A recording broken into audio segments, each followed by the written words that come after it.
Hello friends, welcome back to our channel KidOffs. Myself Dr. Himanshu Kumar. Our today's topic presentation is on management of COVID-19 in pediatrics. This is the second part of our video on neonatal COVID-19 management guidelines. And in this video we have shared details related to pediatric COVID-19 management recommendations which were given by AIIMS New Delhi in 4th AIIMS NCGR COVID-19 presentation. So let's begin with the first of all, we should know what is the current status of pediatric COVID-19 in India. According to data in India and globally, fewer cases of COVID-19 have been reported in children compared to adults. There are less than 12% of cases of COVID-19 in India which are from age group of less than 20 years of age, which actually contributes to 30 to 35% of country's total population. And there are 3% of all deaths from COVID-19 infection in age group of less than 20 years of age. And most of the cases in children are among those with comorbidities. So question comes, why children are less affected as compared to adults? So it's been seen that children are less susceptible to infections by COVID viruses like SARS-CoV-1, Middle East Respiratory Syndrome COVID virus, SARS-CoV-2 as compared to other respiratory viruses. Another reason is that there are strict quarantine procedures and closing of potential hotspots for pediatric infections like schools and daycare centers. Then most of the infections which are spread to children, they are from infected adult family members. There is isolation of individuals with SARS-CoV-2 infection may reduce the exposure of children to COVID virus. Among studies of household contacts, odds of infection in children were significantly less than elderly. It's been also seen that expression of primary target receptor for SARS-CoV-2, that is angiotensin converting enzyme 2, varies with age.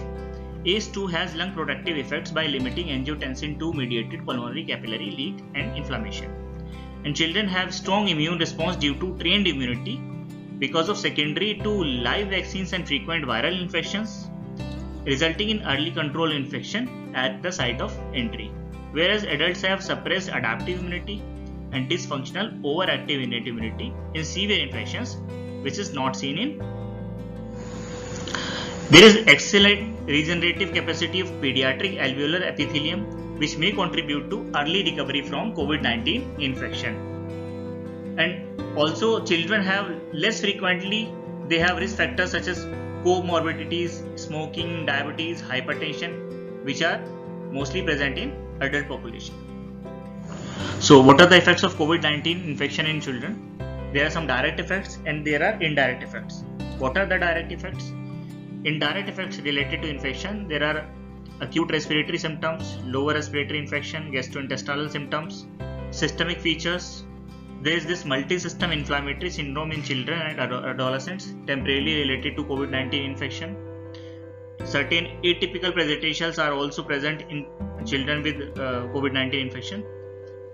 In indirect effects, there is downscaling or closure of regular child and maternal health preventive and other services, closure of schools, which can affect learning, can cause mental health issues and affect ability of parents to work. Also, the nutrition of children is also affected, especially of those children who are poor and they are going to schools and midday meal, they are getting midday meal. So nutrition of these children is also affected by COVID-19 infection indirectly. Now, what is multi-system inflammatory syndrome in children? So MISC case definition which is described by CDC is if a child is having fever for more than 24 hours and there are elevated markers of inflammation, one or more markers of inflammation are elevated, and there is evidence of severe illness with multi-organ involvement, and there is evidence of COVID-19, either antigen or serology, and there is likely contact with positive patient within 4 weeks. And also there is no obvious bacterial cause. So this is the definition of MISC, multi-system inflammatory syndrome in children, as given by CDC, that is Center for Disease Control. Now what are the risk factors for severe disease? Young age, those children who are less than 1 year of age, they are susceptible to severe infection. In a Chinese study, 10% of the infants with COVID-19 infection had severe disease Similarly, in USA, 15 to 62% of infants with COVID-19 required hospitalization as compared to 4 to 14% of children of age group of 1 to 17 years of age. Now, if there is any underlying disease like neurological problems, any chronic respiratory disease, hematological problems, if the child is on immunosuppressive therapy, there are certain other risk factors like males are more susceptible to severe disease as compared to females. Then African American or Hispanic children, they are more susceptible to severe disease for COVID-19 infection. Now, what is the classification of COVID-19 infection in children? It has been classified as mild, moderate, severe disease and critical disease. So what is mild disease? In mild infection of COVID-19, there is sore throat, rhinorrhea, cough, but there is no fast breathing. Then there is moderate disease, in which the presentation is like pneumonia.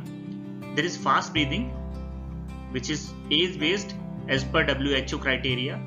If the respiratory rate is more than 60 per minute in infant of less than 2 months, if the respiratory rate is more than 50 minutes in infant of 2 to 12 months, then more than 40 per minute for 1 to 5 years of age, and more than 30 per minute for children above 5 years of age. But there are no signs of severe pneumonia. But in severe disease, the presentation is like severe pneumonia with any of the following, like cyanosis, saturation of less than 90%. There are increased respiratory efforts like grunting, severe retractions, child is lethargic, child is dull, there is presence of somnolence and seizures. And in critical disease, there is presence of ARDS, that is acute respiratory distress syndrome, presence of sepsis, septic shock and multi-organ dysfunction. Now in mild illness, what we should do? The recommendation is that in mild illness, children should be kept in home isolation with supportive care. Adequate hydration and feeding should be given. For fever, paracetamol in doses of 10 to 15 mg per kg per dose can be given, but avoid NSAIDs like ibuprofen, mefenamic acid, etc. Though there is no proven evidence or of any harm of NSAIDs, but it's also been seen that at the time of this COVID-19, there are certain other viral infections which causes thrombocytopenia like dengue, malaria, etc. So we should better avoid NSAIDs. And also explain danger signs to the parents if a child is being kept in home isolation in case of mild illness. And the duration of home isolation as per recommendations is at least 10 days after symptom onset, and the child is afebrile for 72 hours. The documentation of negative RT-PCR or CBNAT report is no longer recommended. Then if a child is having mild illness with comorbidities like chronic lung disease, chronic kidney disease, uncorrected heart disease, like a child is having heart failure or cyanotic heart disease, so what should be the management? Treat these cases also as mild cases with mild illness with home care if parents are capable of home monitoring and health access if danger signs appear. But if they cannot take care of child at home and there is easy health access not available, then we can admit the child for monitoring and treat as mild illness in hospital also. Now, what are the indications of hospital admission? So if a child is having respiratory distress, saturation level of less than 92% at room air, child is having shock or poor peripheral perfusion, there is poor oral intake, especially in infants and young children, child is lethargic, especially in infants and young children, there is seizure or encephalopathy, children with high risk for severe disease with mild symptoms like congenital or acquired heart disease, chronic lung disease, liver disease or chronic kidney disease, or children with neurological diseases. If a child is on immunosuppressive drugs, if a child is having congenital or acquired immunodeficiency. So these are the conditions in which hospital admission is indicated. Now, what are the indications of PICU admission? Moderate to severe ARDS requiring mechanical ventilation. If a patient is having shock which requires vasopressor support, there is a worsening mental status, and there is multi-organ dysfunction syndrome, a child needs to be admitted in PICU. Now this is the slide presenting children with COVID-19 RT-PCR positive. If a child is having mild illness with sore throat, rhinorrhea, cough, and there is no tachypnea, then child can be kept in home isolation with supportive care, rest, adequate hydration, and feeding. If a child is having fever, then paracetamol can be given in 10 to 15 mg per kg per dose, and also explain danger signs to the parents. In case of pneumonia with fast breathing, as per age-based criteria of WHO, but if there are no signs of severe pneumonia, a patient can be admitted in isolation, monitor for progress, monitor for saturation, give feeds and fluids adequately, avoid dehydration, and antipyretics for fever. If a child is having severe disease with severe pneumonia, with presence of cyanosis, increased respiratory efforts like grunting, retractions, lethargy, somnolence or seizures, admit the child in isolation, give oxygen therapy, start remdesivir, hydroxychloroquine, etc. if needed, avoid nebulization, and use meter dose inhalers and spacer. High flow nasal cannula and non-invasive ventilation can also be used, though there is always risk of aerosolization, so always use surgical mask. And in cases of critical illness, in patients with shock, ARDS, admit a patient in isolation of negative pressure room, monitor for secondary infections, consider giving antibiotics, evaluate for hemophagocytic lymphohistiocytosis. If there are other organ involvements, then give supportive care for that organ. Give adjunct therapies like tocilizumab, hydroxychloroquine, remdesivir, etc. In a patient of shock, give crystalloid bolus at 10 to 20 ml per kg over 30 to 60 minutes. Fast if a patient is shock. Early inotropic support should be started, and monitor fluid overload. In a case of acute respiratory distress syndrome, give mechanical support of ventilation to a child. Fluid should be restricted. Sedate a child. Keep a patient in prone position. We can also use high flow. We can also use HFO or ECMO, and with adjuvant therapies and steroids. So what are the drugs used for COVID-19 management? So this is a list of drugs which are being used in the management of COVID-19 in pediatric as well as adult patients. So first of all, coming on to this drug hydroxychloroquine, which is being given in dose of 7 to 8 mg per kg twice a day on day 1, followed by 7 to 8 mg per kg once a day. There are no definitive evidence of benefit, and there are no trials in children. But people are still using hydroxychloroquine in the management of COVID-19 in children also. The second drug is remdesivir. The dose of remdesivir in children is being shown in this table. There are no trials of remdesivir in children. In studies in adults, though, they say that there is modest benefit of remdesivir. It decreases duration of hospital stay, but it is not being proved by DCGI in children less than 12 years of age. Then there is favipiravir. Dose of favipiravir in children, people are still unsure. It is being approved for use in adults with mild disease, and use of favipiravir in children has also been started. Lopinavir, ritonavir, these antiviral drugs, they were being used earlier, but there are no proven benefit of these drugs, and they are not being used now. Then there is tocilizumab. The dose of tocilizumab is same in pediatric as well as adult patients, though there is still no definitive evidence of benefit, even from a large randomized controlled trial. There are certain anticoagulants which are being used, like low molecular weight heparin. In a specific situation, aspirin is used, like in multi-system inflammatory syndrome.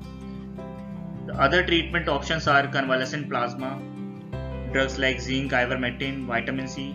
These all drugs are being used, though there is still no proven benefits of these drugs, but people are using in the treatment of COVID-19. Now, what are the indications of drugs? If a child is having severe disease with COVID-19 with RT-PCR positive, then remdesivir can be considered, though it has not been approved by DCGI in children less than 12 years of age. There is option of hydroxychloroquine. Convalescent plasma may be considered in a dose of 4 to 13 ml per kg infusion once a day for 2 days. And these drugs may be considered only after considering risk-benefit ratio on case-to-case basis after taking consent from parents. That is tocilizumab. It has to be considered in a child with progressive disease and raised inflammatory markers like CRP, ferritin, interleukin 6. In cases of ARDS, steroids are being used, though there are still no evidence of benefit of steroids in COVID-19 related ARDS. Now, what are the other challenges in the care of children? We should know that acute respiratory infections are common in children like respiratory syncytial virus, rhinovirus, influenza, etc. There needs to be adequate testing facility for proper management and isolation of those with COVID. And as the unlock starts and there is increased mobility of people, there needs to be adequate infection control measures like avoiding overcrowding in outpatient services and wards, adequate PPE for healthcare providers. It's been seen that there are common COVID care facilities for adults and children which needs to be separated. For patient needing isolation, there should be a separate screening area, holding area, and COVID-19 inpatient facility.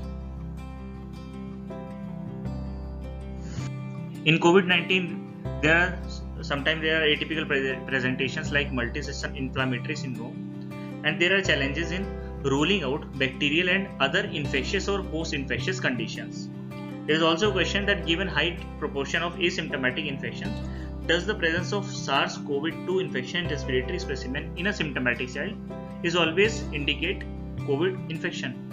It can also be other respiratory infection or other diseases also, which sometimes can be mistaken for COVID-19. Now, what are the steps which are needed to overcome challenges in care of children? Like the challenge, like there is downscaling or closure of regular child and maternal health, preventive and other services. So with this unlock begins, there is reinitiation and rapid catch-up of immunization services. There is reopening of health facilities for usual care, and telemedicine has played a very important role in the management of children or patients who cannot come in the healthcare facilities. There are certain local travel restrictions, but with unlock in progress, there is improved access to healthcare services. In outpatient services, as unlock starts, there is increased number of patients in OPDs, so there needs to be a separate screening facility, symptom check for parents and guardians. There should be a separate area for managing children with acute respiratory symptoms, and children with severe acute respiratory infections, they need to be managed in emergency room. Infection prevention measures should be followed, like physical distancing, hand hygiene with the use of alcohol-based sanitizers. There should be universal masking, environmental controls like adequate ventilation, adequate air changes per hour, that is more than 12 per hour, PPEs for all staff. Then there are challenges in management, like in cases of asymptomatic or mild cases in which home isolation protocol is given, there are sometimes difficulties in monitoring a child. There is always a risk to non-infected caregivers.